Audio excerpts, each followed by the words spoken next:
तो हेलो बच्चों, स्वागत करते हैं आप सभी को अपने YouTube चैनल दीपासर लेक्चर में। और आज हम आपके लिए लेके आए हैं न्यूमेरिकल क्वेश्चन।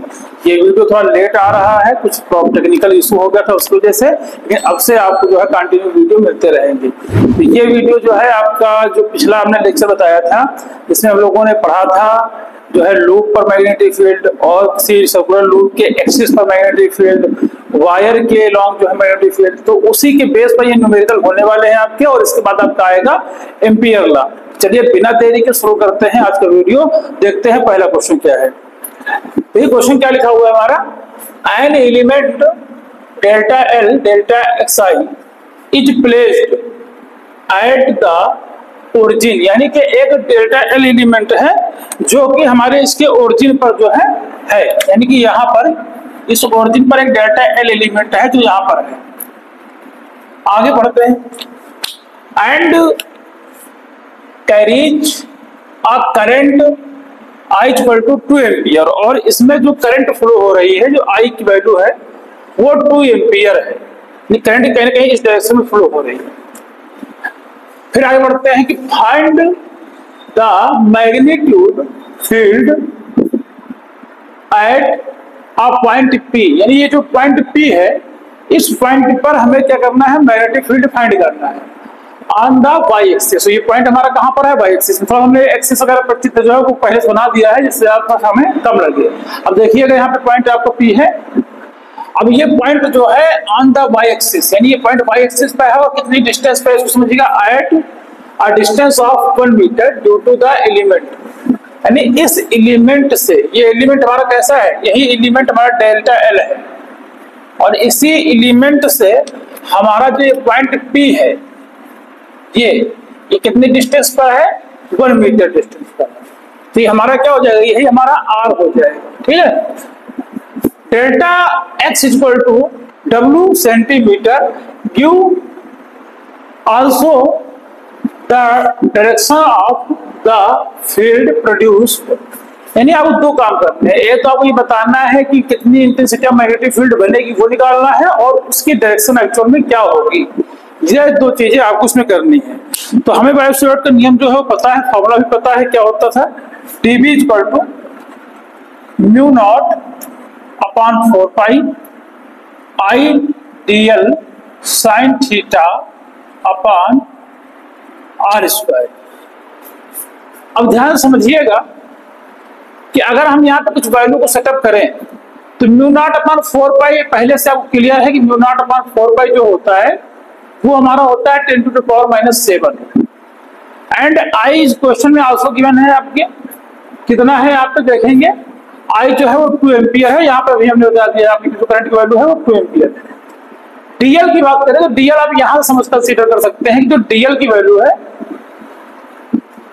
वो कहीं ना कहीं क्या लिखा हुआ है, delta x equal to omega.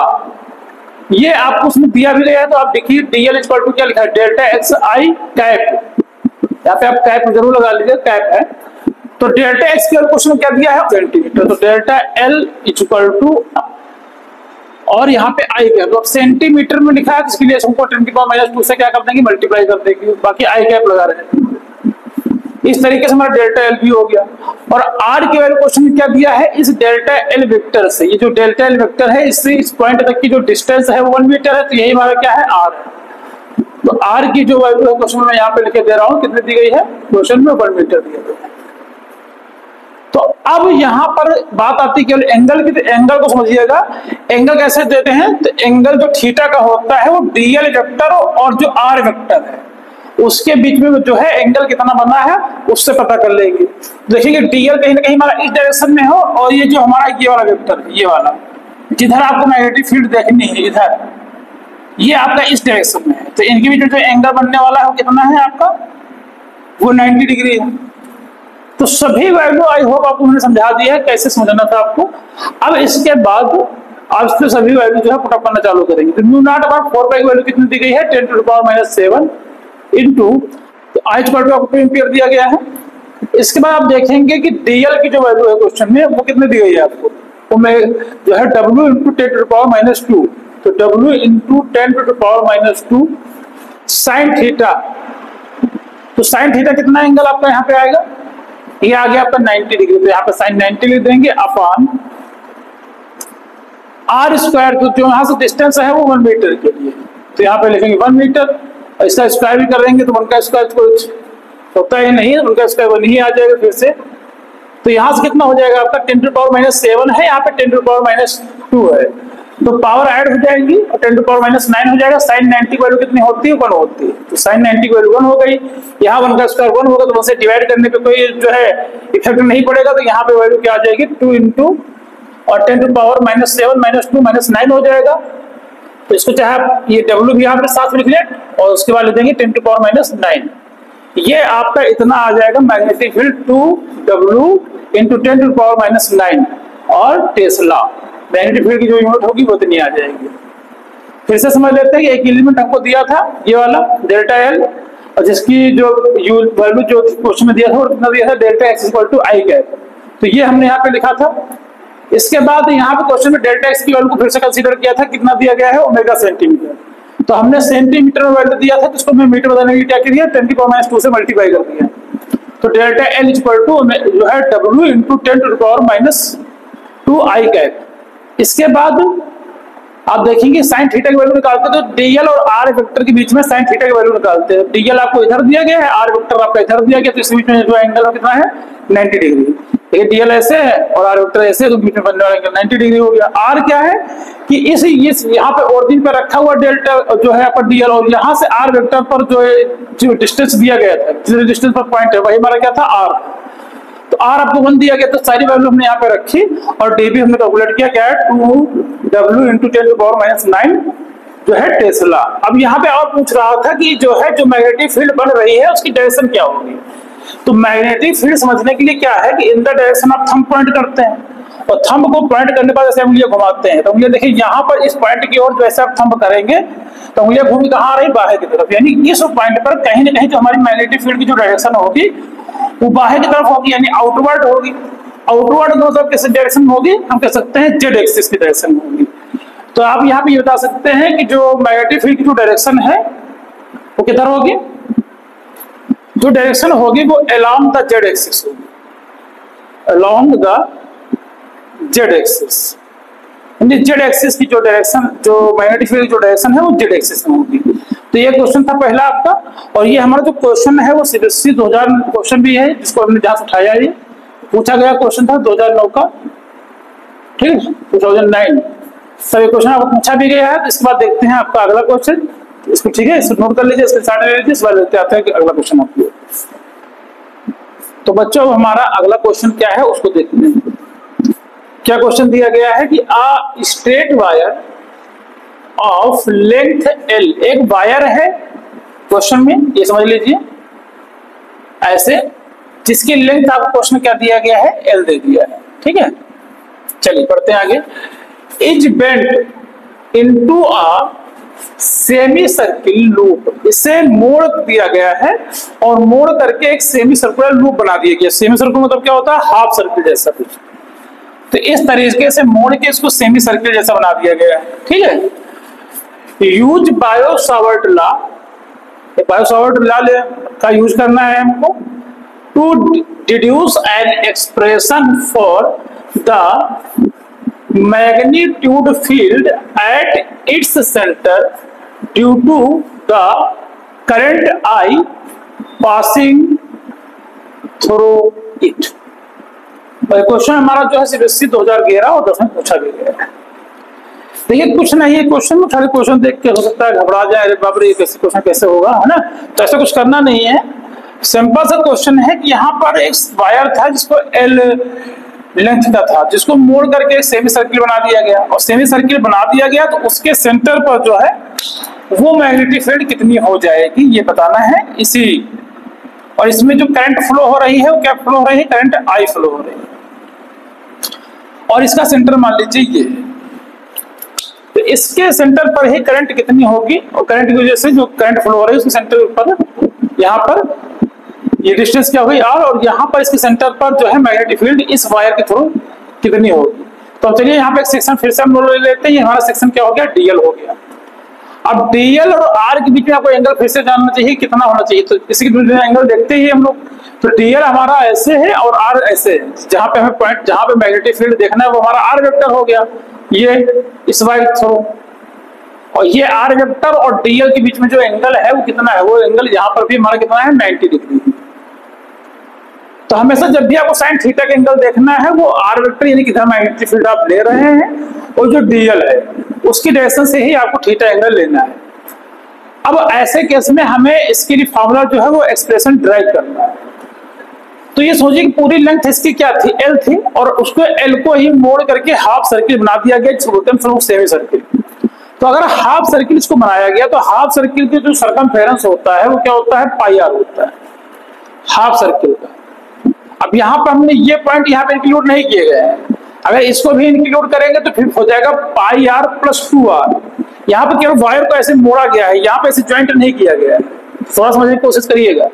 अगर ये वायर ये कोई ऐसे होता इस तरीके से, अगर मैथमेटिकल आप समझे तो ऐसे होता तो इसका सरकमफेरेंस होता पाई आर और प्लस 2r, क्योंकि ये इतनी लेंथ आपकी पाई आर हो जाती, इतनी वाली लेंथ आपकी पाई आर ही होती है ये वाली, और ये इतनी ये आर और इतनी ये आर आपका जो है ये होता है 2r, तब आपको पाई आर प्लस 2r होता है।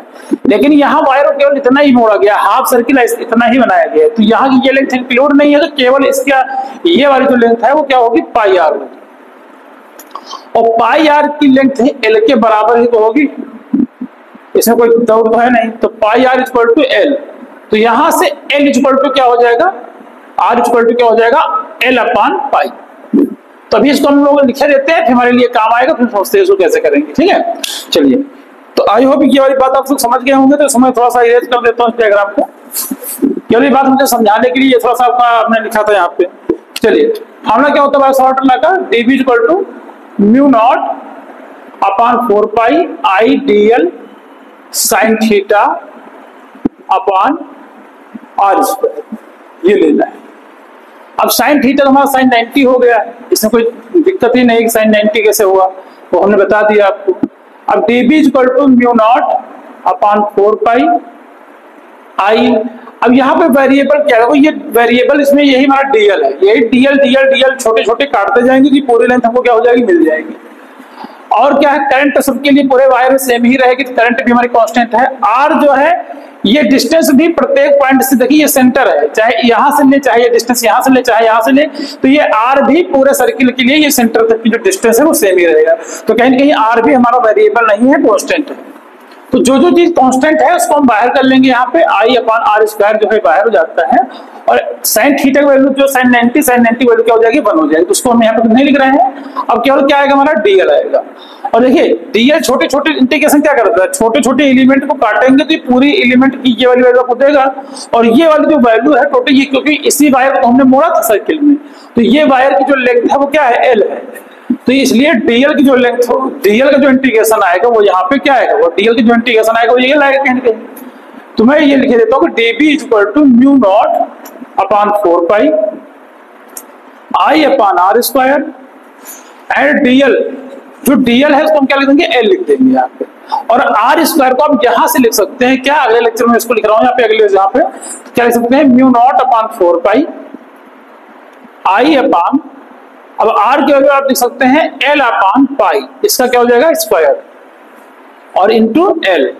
अब इसको आगे बढ़ाएंगे तो क्या होगा हमारा, यहां समझेंगे तो dB इक्वल टू हो जाएगा mu naught upon 4 pi into I upon L by pi, तो ये हो जाएगा L square upon pi square, और यहां से एक एल हो गया आपका।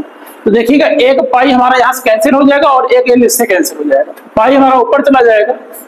तो यहाँ से dB इक्वल टू जो क्या है एक्सप्रेशन इसके लिए आने वाला है, म्यू नॉट अपान 4, ठीक है, एल, और ये पाई ऊपर चला जाएगा तो पाई आई। ये एक्सप्रेशन आपके लिए जो है वो आ जाएगा यहाँ पे म्यू नॉट पाई अपान 4L, ठीक है। तो जो क्वेश्चन कह रहा था कि आप इसके लिए एक्सप्रेशन ड्राइव करिए, तो ऐसी जो आपका सेमी सर्किल बनेगा, उसके लिए क्या एक्सप्रेशन बनेगा, ये mu naught pi upon I 4l। ठीक है, तो इसको समझ लीजिए, कोई डाउट रहे तो इसको वीडियो को थोड़ा सा पीछे करके फिर से आप समझ लीजिएगा, कोई बहुत कठिन चीज नहीं है। चलिए बच्चों लेके आते हैं हम अपना अगला क्वेश्चन। तो बच्चों अब हम अपना क्वेश्चन नंबर 3 देखते हैं, और थोड़ा सा क्वेश्चन की थ्योरी बड़ी है लेकिन आराम समझेंगे, क्वेश्चन आसान बनाएंगे इसको, केवल आप उसको आराम समझिए क्या कह रहा है क्वेश्चन। ठीक है, क्वेश्चन के बड़े होने पे मत जाइए, नहीं क्वेश्चन कितना बड़ा है, क्वेश्चन बहुत आराम से लग जाएगा आपको। देखिए क्या लिखा है, 2 concentric circular x and y of radius 10 centimetre and 16 centimeter and 10 centimeter respectively lie in the same vertical plane at containing the north to south direction। यानी कि ये मान चलते हैं कि अगर प्रोजेक्ट लिए अज्यूम कर लिया जाए कि ये हमारा नॉर्थ से साउथ की तरफ है, ये नॉर्थ हो गया और ये साउथ। अब यहाँ पे क्या है, coil X has 20 turns and carries of current of 16 ampere. एक कॉइल X है जिसकी रेडियस जो है भी क्वेश्चन में कितने हैं, रेडियस यहाँ पे लिखा है कितना है 16 सेंटीमीटर, और उसमें 20 टर्न है और क्या है 16 एम्पियर की करंट जो है फ्लो हो रही है। दूसरा कॉइल Y है, has 25 turns and carries current of 18 ampere, और दूसरा कॉइल ये है जिसमें करंट जो है Y है उसमें और करंट 18 एम्पियर की जो है फ्लो हो रही है, और उसकी जो रेडियस है देखेंगे वो कितना है 16 सेंटीमीटर। ये Y की जो है वो Y की जो रेडियस है वो कितनी है आपकी 10 centimetre.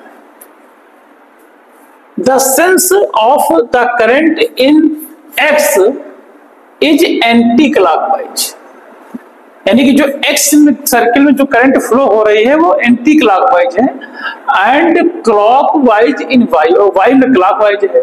For the observer looking at the coils facing west, यानी वेस्ट को फेस करके वो देख रहा है कॉइल को।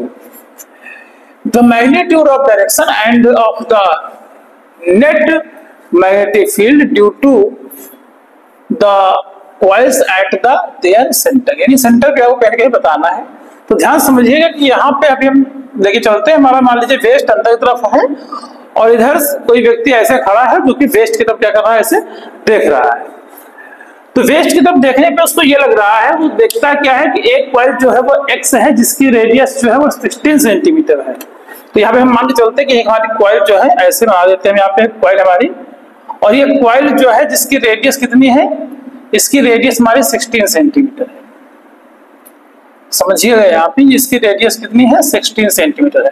पहली कॉइल है तो ये हमारे कौन सा कॉइल है, ये मान के चलिए कि X कॉइल है, और इसमें जो टर्न है वो क्वेश्चन 16 सेंटीमीटर की जो कॉइल है उसमें जो टर्न है वो कितने टर्न है, कॉइल में आप देखेंगे 20 टर्न है। तो इसमें जो नंबर ऑफ टर्न है वो कितने हैं 20 है, और इसमें कहीं ना कहीं जो करंट आपकी है इस वाली कॉइल में वो भी आपको क्वेश्चन में गिवन है। इस कॉइल में आपकी जो करंट है वो है 16 एम्पियर की, तो 16 एम्पियर की करंट हो गई। और ये करंट जो है कैसी है, current sense of in the current in X is anti clockwise, यानी इसमें जो करंट है वो एंटी क्लॉकवाइज है। तो कहीं ना कहीं जो करंट इसमें फ्लो हो रही है वो एंटी क्लॉकवाइज है, यानी ऐसे। तो करंट जो है वो इस तरीके से फ्लो हो रही है आपकी, इस वाले लूप में करंट कुछ ऐसे आपकी फ्लो हो रही है एंटी क्लॉकवाइज ऐसे, और ऑब्जर्वर इसको ऐसे वेस्ट का फेस करके ऐसे देख रहा है कि करंट इसमें ऐसे। ठीक है, अब आगे बढ़ते हैं। दूसरी कॉइल की जो रेडियस है उसी तरह क्वेश्चन में आप समझेंगे कि जो दूसरी वाली कॉइल की जो रेडियस है वो कितनी है 10 सेंटीमीटर है। तो अगर 10 सेंटीमीटर है और उसको भी ये समझेंगे कि जो 10 सेंटीमीटर की कॉइल है उसमें जो करंट की जो डायरेक्शन है वो क्लॉकवाइज है, यहाँ पे देखिएगा, और टर्न कितने दिए गए हैं इसमें 25 टर्न दिए गए हैं, लेकिन रेडियस इसकी कितनी है 10 सेंटीमीटर। तो कहीं ना कहीं वो इससे थोड़ा छोटा ही लूप बनेगा इसका। तो ये मान चलते हैं इसका जो लूप है वो ऐसा है, और इसकी जो रेडियस है क्वेश्चन में, यानी ये वाई वाला जो लूप है आपका, उसमें इसकी जो रेडियस आपको क्वेश्चन में दिया गया है कितनी दी गई है 10 सेंटीमीटर। और इसमें जो लूप है वो भी समझ लीजिए, इसके अंदर जो लूप क्वेश्चन में दिए गए हैं नंबर ऑफ टर्न जो दिए गए हैं वो 25 टर्न दिए गए हैं। और इसमें जो करंट फ्लो हो रही है आपकी उसको भी समझिए कि इसमें जो करंट है उसको भी आप समझेंगे कितने करंट आपको दिए गई है। 16 एम्पियर के आपके एक्स कॉइल में थे और वाई में 25 टर्न थे। करंट जो है वो एक्स में कितनी दी गई, देखिए यहाँ पे देखेंगे वाई में जो करंट है वो 18 एम्पियर की है, तो करंट आपकी जो है 18 एम्पियर की करंट हो गई। यहाँ पे सारी चीजें आपको क्लियर हो गई हैं। और ये कॉइल कैसी है वो वाई है। तो अब सब कुछ दे जाने के बाद ऑब्जर्वर इसको वेस्ट की तरफ देख रहा है और टोटल मैग्नेटिक फील्ड बता रहा है कि कितनी होगी। तो किसी सर्कुलर कॉइल के कारण जो उसके सेंटर पर जो मैग्नेटिक फील्ड होती है वो क्या होती है, B = μ0 Ni/2a। ये डिफरेंस फार्मूला जो यहाँ पे मैं इस्तेमाल करेंगे मैं इधर लिखे जा रहा हूँ B = μ0 Ni/2a, जहां a क्या है उस लूप की जो है रेडियस होती है जहां पे आप मैग्नेटिक फील्ड देखना चाह रहे हैं। तो अगर हम Bx यानी कि अगर x कॉइल के लिए जो है निकालने की कोशिश करते हैं तो इसकी डायरेक्शन किधर होगी, तो आप समझिएगा कि अगर नॉर्थ ईस्ट इधर है, ऑब्जर्वर ऐसे देख रहा है, वेस्ट इधर है, वेस्ट इस डायरेक्शन में है तो कहीं ना कहीं ईस्ट इस डायरेक्शन में होगा। और लूप की डायरेक्शन में अगर हम उंगलियां घुमाते हैं तो कहीं ना कहीं ये डायरेक्शन हमारी आएगी। तो Bx की जो डायरेक्शन होगी वो किधर होगी, ईस्ट की डायरेक्शन में होगी। अब इसको हम फॉर्मूले में रख के वैल्यू निकालने की कोशिश करते हैं। तो फॉर्मूला क्या है, μ0 Ni/2a। तो μ0 की वैल्यू क्या होती है 4π × 10⁻⁷ और Ni यानी इसमें लूप कितने हैं एक्स वाले में आप देखेंगे 20 टर्न है तो 20 लिख देंगे। करंट कितनी दी गई है 16 एम्पियर और अपान 2a। a जो है ये डिस्टेंस हो जाएगी, ये रेडियस जो उसकी दी गई है 16 सेंटीमीटर। तो इसको जो है 10⁻² से मल्टीप्लाई कर देंगे तो ये मीटर में बदल जाएगा। और इसके बाद इसकी डायरेक्शन किस तरह हो जाएगी, टुवार्ड्स कहाँ हो जाएगी, टुवार्ड्स ईस्ट। ये ईस्ट डायरेक्शन में हो जाएगी। इसको सॉल्व करना भी आपके लिए आसान है, कोई दिक्कत नहीं है। यहाँ पे आप समझेंगे कि 16 एम्पियर की करंट है और 16 ही यहाँ पे सेंटीमीटर आपको रेडियस दे दिया गया है और 16 एम्पियर की ही करंट आपको फ्लो हो रही है यहाँ पे। तो ये 16 से 16 आपको कैंसिल हो जाएगा। और क्या बचा आपका, यहाँ पे 2 पावर आपकी यहाँ से कैंसिल हो जाएगी, 5 बचेगा। 2 × 2 यहाँ पे 10 बचेगा आपका, कितना हो जाएगा 10 40, 10 4 टाइम करेंगे तो 40 आ जाएगा आपका। तो यहाँ से कितना वैल्यू आपको मिलेगा, Bx की जो वैल्यू मिल जाएगी आपको मिल जाएगी 40π × 10⁻⁵ और किधर हो जाएगा टुवार्ड्स ईस्ट। ये यानी कि ये कहीं ना कहीं बाहर के डायरेक्शन में आपको मिल जाएगा इससे। अब हम इस y के लिए अगर बात करते हैं कि By की वैल्यू क्या होगी, μ0π यानी कि μ0 4π × 10⁻⁷ ये हो जाएगा। इसके बाद Ni कितने टर्न दिए गए हैं आप देखिए यहाँ पे 25 टर्न दिए गए, तो 25 इंटू करंट कितनी दे दी गई है 18 एम्पियर और अपान 2a।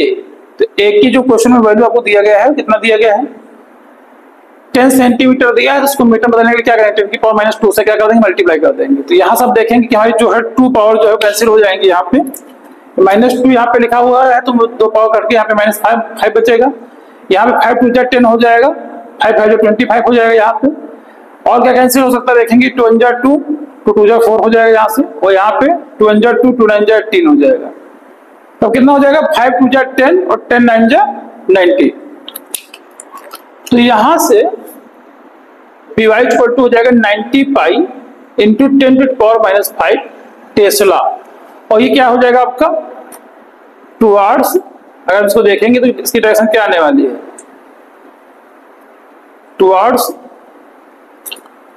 वेस्ट। कैसे आएगी देखिएगा, यहाँ पे डायरेक्शन कुछ ऐसे है तो अंदर आपका थंब होगा, इसकी जैसे क्या बता सकते हैं टुवार्ड वेस्ट आ जाएगा। अब यहाँ पे पूछ रहा था क्वेश्चन आगे कि clockwise in Y for the observer looking that the coil facing west, ये वेस्ट की तरफ देख रहा है। तो कोई बाहर से तो give the magnitude and direction. तो हम इसके एक मैग्नेटिक फील्ड बाहर है, एक मैग्नेटिक फील्ड कहीं कहीं अंदर है, तो नेट मैग्नेटिक फील्ड क्या होगी, नेट मैग्नेटिक फील्ड कहीं कहीं को सब्ट्रैक्ट करके आएगी। अब इसके बाद इसमें हमको डायरेक्शन भी बताना है कि एक्चुअल में जो ओवरऑल डायरेक्शन होगी वो मैग्नेटिक फील्ड की कहाँ पे होगी।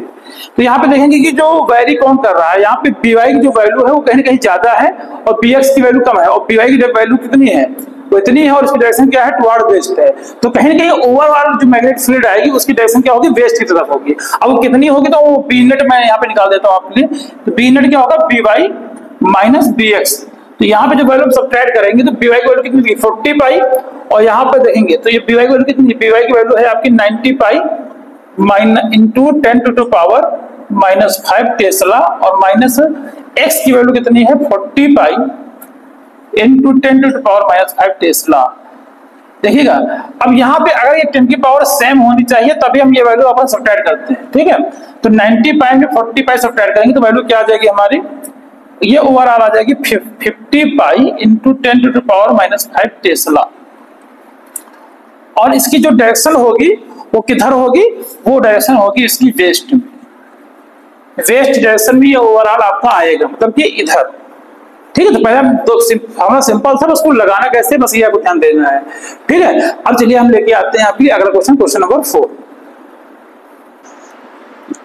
तो बच्चों अब हम अपना अगला क्वेश्चन देखते हैं, क्वेश्चन नंबर 4, और इसमें कुछ समझते हैं कि इस तरह के क्वेश्चन कैसे आपको करने हैं, ठीक है।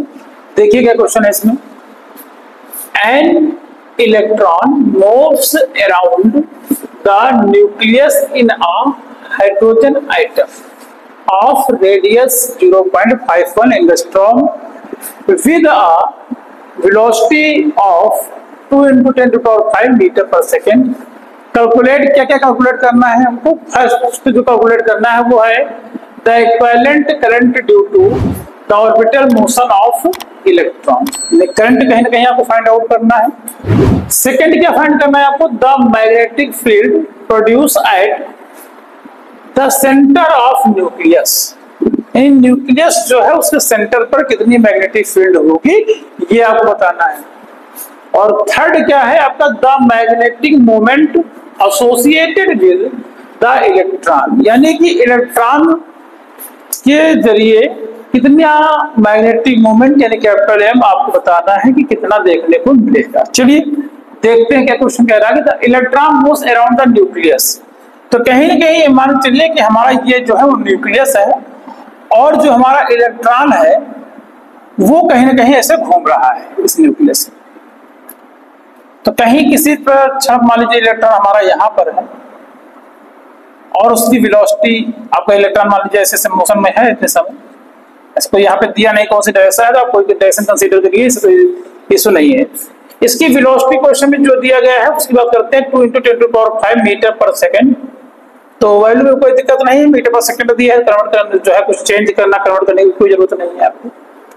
और ये जो यहाँ से जितने इसमें मोशन कर रहा है न्यूक्लियस से, इसकी जो रेडियस क्वेश्चन में दिया है कहीं कहीं वो हमारे लिए काम की है, वो कितना दिया है 0.51 एंगस्ट्रॉम। अब देखिए कि वेलोसिटी क्वेश्चन में तो आपको दे दिया है कि जो रेडियस दिया है वो 0.51 एंगस्ट्रॉम दिया है, ध्यान रखिएगा। तो एंगस्ट्रॉम को मीटर में बदलने के लिए 0.51 इंटू 10⁻⁻10 से क्या करते हैं, मल्टीप्लाई कर देते हैं। तो हमारी जो वैल्यू है वो एंगस्ट्रॉम से मीटर में जो है वो कन्वर्ट हो जाती है।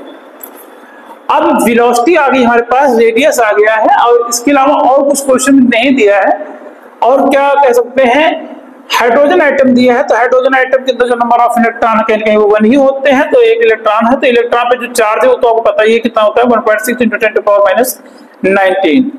और क्या कंसीडर कर सकते हैं, क्योंकि इलेक्ट्रॉन मूव कर रहा है और कभी कितने इसमें ऑर्बिटल्स हैं, नंबर ऑफ टर्न कितने हैं, ऐसा कुछ नहीं कह रहा है। तो आप इसमें कैपिटल एन की वैल्यू को 1 कंसीडर कर देंगे बस। इसके बाद हम लोग सवाल पढ़ते हैं। सबसे पहले हमें क्या फाइंड आउट करना है, फर्स्ट थिंग समझते हैं कि क्या निकालना है हमें क्वेश्चन में। पहले क्वेश्चन निकालना है the equivalence current due to the orbital motion of electron, जो है इलेक्ट्रॉन, यानी कहीं कहीं करंट निकालना है। ध्यान समझिए, करंट का सिंपल सा जो फॉर्मूला होता है वो I = Q/T होता है। लेकिन ना तो हमें देखिए क्यों तो दिया है, ठीक है, क्योंकि जो चार्ज है वही इलेक्ट्रॉन का चार्ज यहाँ पे उठा लेंगे यहाँ पे, लेकिन हमें T नहीं दिया है। और T है क्या, T है हमारा कुल मिला के टाइम।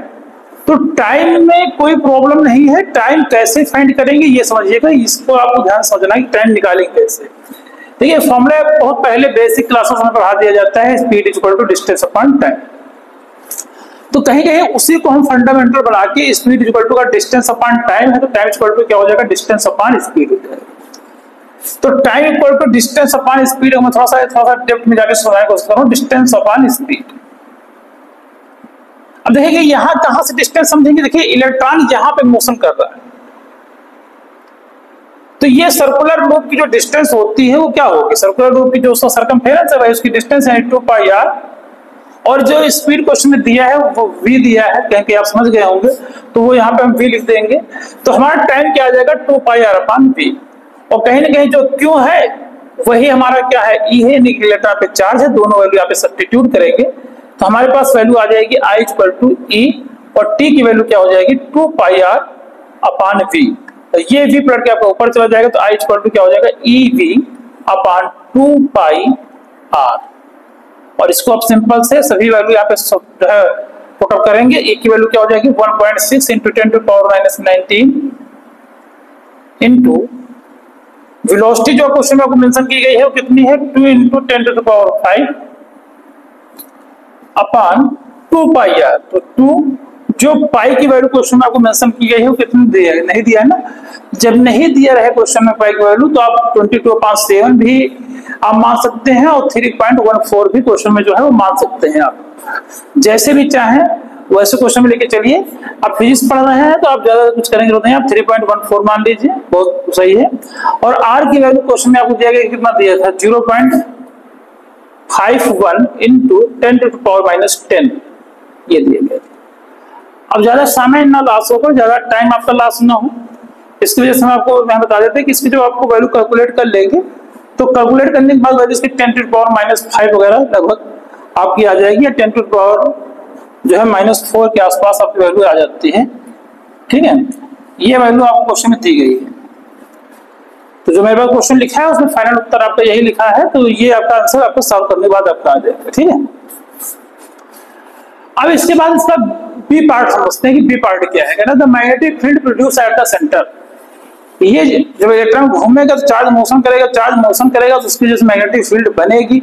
अब ये मैग्नेटिक फील्ड कितनी बनेगी ये आप फाइंड करना है। किसी सर्कुलर लूप के सेंटर पर मैग्नेटिक फील्ड क्या होता है, B equal to mu naught Ni upon 2a।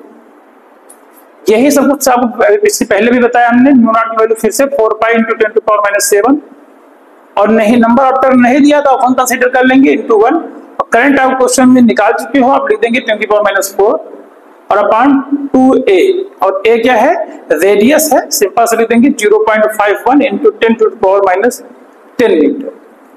और इसको भी जब आप सॉल्व कर लेंगे बच्चों तो सॉल्व करने के बाद आपकी जो वैल्यू आ जाएगी वो 1.231 टेस्ला आ जाएगी। कितनी आ जाएगी 1.231 टेस्ला। तो हम सॉल्व नहीं कर रहे हैं इसको, फिर समय ज्यादा लगेगा, हमने कई क्वेश्चन आपको सॉल्व करके भी दिखा दिए हैं। अब इसके बाद थर्ड थिंग क्या है, the magnitude moment associated with the electron. Magnetic movement क्या होता है कैपिटल एल, उसको भी मैंने बताया था क्या कैपिटल एम होता है, कैपिटल एम इक्वल टू होता है NIA। तो अब क्या है डायपोल मोमेंट निकालने तो करंट की डायरेक्शन में इलेक्ट्रॉन ऐसे फ्लो हो रहा है, तो करंट ऐसे फ्लो हो रही है उसकी डायरेक्शन आप उंगलियां घुमाएंगे तो आपको थंब जैसा पॉइंट कर रहा है, वो डायरेक्शन क्या है मैग्नेटिक मोमेंट डायरेक्शन। अब चलिए यहाँ पे डायरेक्शन वगैरह तो पूछ नहीं रहा, मैं ऐसे बता रहा हूँ आपसे डायरेक्शन। आप केवल मैग्नेटिक मोमेंट की जो वैल्यू पूछ रहा है तो आप बता देंगे m equal to n। n नहीं दिया था 1 ले लेंगे, और करंट की वैल्यू कितने हैं 10 टू पावर माइनस 4 एम्पियर, और एरिया सर एरिया भी नहीं दिया, एरिया निकाल लीजिए। ये सर्कुलर रूप है, सर्कुलर रूप का एरिया क्या हो जाएगा पाई r स्क्वायर, तो पाई की वैल्यू क्या हो जाएगी 3.14, और r स्क्वायर तो इंटू r स्क्वायर, देखिए आगे स्पेस नहीं है तो मैं नीचे लिख रहा हूँ यहाँ पे। r स्क्वायर की वैल्यू कितनी हो जाएगी, r की वैल्यू कितनी दी है 0.51, यहाँ पे लिखेंगे 0.51 इंटू 10 टू पावर माइनस 10, इसका क्या कर देंगे स्क्वायर। और जब आप इसको भी बच्चों सॉल्व कर लेंगे तो इसका भी आपका डायपोल मोमेंट आ जाएगा, जो हमारे पास शीट दिया है उसमें लिखा है 0.816 into 10 to power minus 24, 0.816 into 10 to power minus 24। ये वैल्यू आपको सॉल्व करने के बाद आ जाएगी। यूनिट कैसे लिखेंगे ध्यान समझिएगा, यहाँ पे करंट की वैल्यू एम्पियर होती है और एरिया की यूनिट मीटर स्क्वायर, तो एम्पियर मीटर स्क्वायर आप आराम से यहीं से यूनिट बेस के ले सकते हैं। कुछ चीजों की यूनिट आप डायरेक्ट बना भी सकते हैं, ज्यादा दिक्कत नहीं रहेगी, आप डायरेक्ट वहीं से देख के इसकी यूनिट बना के आप लिख देंगे, ठीक है। अब बच्चों इसका लास्ट क्वेश्चन इस लेक्चर के लेके आते हैं और उसके बाद इस लेक्चर समाप्त करेंगे, देखेंगे इस बार लास्ट क्वेश्चन क्या है इसका। चलिए तो बच्चों अब इस लेक्चर का लास्ट क्वेश्चन देखते हैं। अगर ऐसे कोई तार वाले क्वेश्चन आपको आते हैं वायर वाले तो उनको कैसे करना है, ठीक है, समझिएगा ध्यान से। ये हमारा देखिए यहाँ पे क्वेश्चन क्या कह रहा है कि find the magnetic field at point O in the given figure. Figure आपको तो हमने बनाया है, यहाँ से ऐसे कोई भी क्वेश्चन करके आ सकता है, उसको आप जांच करेंगे। तो यहाँ पर इस वायर की जो पूरा ऐसा सिस्टम बना हुआ है और इस पूरे सिस्टम की वजह से इस पॉइंट O पर जो है हमें मैग्नेटिक फील्ड ज्ञात करनी है। तो सबसे कोशिश करिएगा कि पहले ये जो PQ वायर है ये स्ट्रेट वायर है, तो इस PQ वायर की वजह से अगर हम मैग्नेटिक फील्ड फाइंड करें तो एक स्ट्रेट वायर से परपेंडिकुलर डिस्टेंस जो है वो A ही होगी, चाहे यहाँ से ले चाहे यहाँ से ले, तो ये डिस्टेंस आपकी A है। तो एक स्ट्रेट वायर से परपेंडिकुलर डिस्टेंस पे कोई मैग्नेटिक फील्ड जो फॉर्मूला होता है वो क्या होता है, म्यू नॉट I अपॉन 4 पाई है। तो ये हो जाएगा mu naught I upon 4 pi A। और हमने यहाँ पे क्वेश्चन के अकॉर्डिंग जो है डिस्टेंस वो A ही मान लिया है, आखिर वो हमने A इसलिए A ही लिखा है। अब इसकी डिस्टेंस की मैग्नेटिक फील्ड की जो है वो कहाँ होगी वो देखने की जरूरत है। अब देखेंगे यहाँ पे मैग्नेटिक फील्ड इस पॉइंट लेकर मैं ऐसे करूँ उंगलियों को, तो यहाँ पर मैग्नेटिक फील्ड जो है PQ वायर की वजह से इस O पॉइंट पे जो मैग्नेटिक फील्ड होगी वो क्या होगी, इनवर्ट होगी। तो इनवर्ट मैग्नेटिक फील्ड हमें देखने को मिलेगी। अब दूसरा है ये लूप हमारा, ये लूप कैसा है, सेमी सर्कुलर लूप है, और सेमी सर्कुलर लूप की वजह से मैग्नेटिक फील्ड आपको बतानी है। तो ऐसे आप पहले ये समझिए कि जो ऐसे मैग्नेटिक फील्ड होती है पूरे लूप की वजह से, पूरे लूप की वजह से जो मैग्नेटिक फील्ड होती है जैसे A है तो क्या होती है, B equal to mu naught NI upon 2A, वो ये होती है। अगर नंबर ऑफ टर्न सिंगल है तो इनकी वैल्यू 1 हो जाएगी। यहाँ पर टर्न का कोई इशू नहीं है तो आप 1 मान सकते हैं इनको, तो इनको हम चाहे ना भी कंसिडर करें तो म्यू नॉट ऐसे क्या होगा, mu naught I upon 2A ये होता है। अब लेकिन यहाँ पर ये लूप हमारा हाफ है तो कहीं ना कहीं मैग्नेटिक फील्ड भी हाफ हो जाएगी। तो उसके लिए फॉर्मूला जो PQR की वजह से होगा, तो यानी QR, इसके लिए जो मैग्नेटिक फील्ड होगी वो म्यू नॉट I और 2A ना होगी, क्या हो जाएगी जो है mu naught I upon 2A का हाफ क्या हो जाएगा, 4A हो जाएगा। अब इसकी डायरेक्शन को समझने की कोशिश करते हैं। देखिए अब कई बार उंगलियां घुमाते हो, दोनों चीजें हैं, आप उंगलियां घुमा के मैग्नेटिक फील्ड डायरेक्शन बता सकते हैं, कहीं ये पॉसिबल है कि नहीं मैग्नेटिक फील्ड डायरेक्शन में आप उंगलियां घुमा सकते हैं, घुमाएंगे तो करंट डायरेक्शन मिल जाएगी। अगर आप करंट डायरेक्शन में उंगलियां घुमा रहे हैं तो आपको थंब मैग्नेटिक फील्ड डायरेक्शन देगा, और मैग्नेटिक फील्ड डायरेक्शन में उंगलियां घुमा रहे हैं तो आप करंट जो है थंब की डायरेक्शन जो है करंट डायरेक्शन आपको थंब दे देगा। अब यहाँ पे देखेंगे अगर हम उंगलियां जो है इसके इसमें घुमाते हैं इसके डायरेक्शन में, करंट डायरेक्शन में, तो हमारा थंब अंदर जा रहा है, तो कहीं ना कहीं QR की वजह से भी जो डायरेक्शन होगी मैग्नेटिक फील्ड की वो क्या होगी, इनवर्ट होगी ऐसे। तो दोनों सेम ही डायरेक्शन में है, इसकी वजह से इनका B नेट क्या होगा, वो ऐड हो जाएगा। B नेट इक्वल टू क्या हो जाएगा, B PQ और प्लस B QR, और इनको हम ऐड करेंगे तो क्या हो जाएगा, B PQ की वैल्यू हो जाएगी mu naught I upon 4 pi A plus mu naught I upon 4A। यहां से जो भी वैल्यू हमें काम मिलती है वो हम ले सकते हैं। क्या मिल सकता है, mu naught I upon 4A, दोनों में काम मिल रहा है, उसको आप बाहर ले लीजिए। जितना सिंपल फॉर्म में आप इसके उत्तर इसका दे पाए तो क्या हो जाएगा 4A, और ब्रैकेट में यहाँ क्या हो जाएगा 1 अपॉन पाई, और यहाँ कुछ नहीं बचा तो 1 आ जाएगा। तो सिंपल सा फॉर्मूला सिंपल तरीके से अगर आप लगाएंगे बहुत अच्छे रहेगा। क्या समझिएगा, पहले वायर के लिए हमने स्ट्रेट वायर के लिए फॉर्मूला लगाया, स्ट्रेट वायर का फॉर्मूला क्या होता है, यही आईटी जो लिखा है यहाँ पे, म्यू नॉट I अपॉन 4 पाई है, यही होता है, डिस्टेंस को मैंने कराया है। और किसी सर्कुलर लूप के लिए जो होता है वो mu naught NI upon 2A होता है, लेकिन हमारा यहाँ पे जो लूप है वो सेमी सर्कुलर है, तो हमने सेमी सर्कुलर फॉर्मूला देखिए 2A होता है, हाफ करेंगे तो 4A हो जाएगा, तो यहाँ पे 4A का फॉर्म लगा दिया। Number of turn single consider कर रहे हैं तो इनकी वैल्यू 1 ले रहे हैं, दोनों सेम डायरेक्शन में है तो ऐड कर दिया है। अब इसके लिए समझते हैं, यहाँ पर देखिए PQ जो वायर है हमारा उसकी भी रेडियस आपको A ही दिया है, और इसके लिए भी हम लोग बात करेंगे कितना होगा। तो अगर हम BPQ की वायर की वजह से निकालें तो सेम टू सेम फिर से यही मिलेगा हमको, और कहाँ मिलेगा, अंदर की तरफ, ठीक है। तो यहाँ पे क्या हो जाएगा डायरेक्शन, फिर से सेमी सर्कुलर के लिए म्यू नॉट I और अपॉन 4A ही आ जाएगा, इसकी डायरेक्शन क्या होगी, इनवर्ट होगी। इनवर्ट मतलब इस बोर्ड के परपेंडिकुलर अंदर की तरफ। अब इस QR की वजह से बात करते हैं, QR में करंट ऐसे जा रही है, अब करंट की परपेंडिकुलर तो कोई वायर ही नहीं है, तो ये है अलोंग द एक्सिस। अगर आप समझे तो ये पॉइंट इस के अलोंग द एक्सिस है, तो अगर कोई पॉइंट करंट के अलोंग डायरेक्शन में, यानी जिधर करंट फ्लो हो रही है उसकी डायरेक्शन में कोई पॉइंट आप लेते हैं, अलोंग द एक्सिस लेते हैं, तो उस पर कोई मैग्नेटिक फील्ड नहीं बनेगी। तो यहाँ पर QR की वजह से जो इस ओपन मैग्नेटिक फील्ड बन रही है वो क्या हो जाएगी, 0। तो कहीं ना कहीं B net magnetic field overall किसकी वजह से होगी, जो बी क्यू आर है, बी पी क्यू जो है और बी क्यू आर है। तो ये तो जीरो है, जिसकी वैल्यू क्या आ गई mu not I upon 4a, और ये जीरो हो गया, तो ओवरऑल क्या आ गया mu not I upon 4a। तो ओवरऑल जो आपकी डायरेक्शन आएगी वो भी क्या आएगी, इनवर्ट आएगी।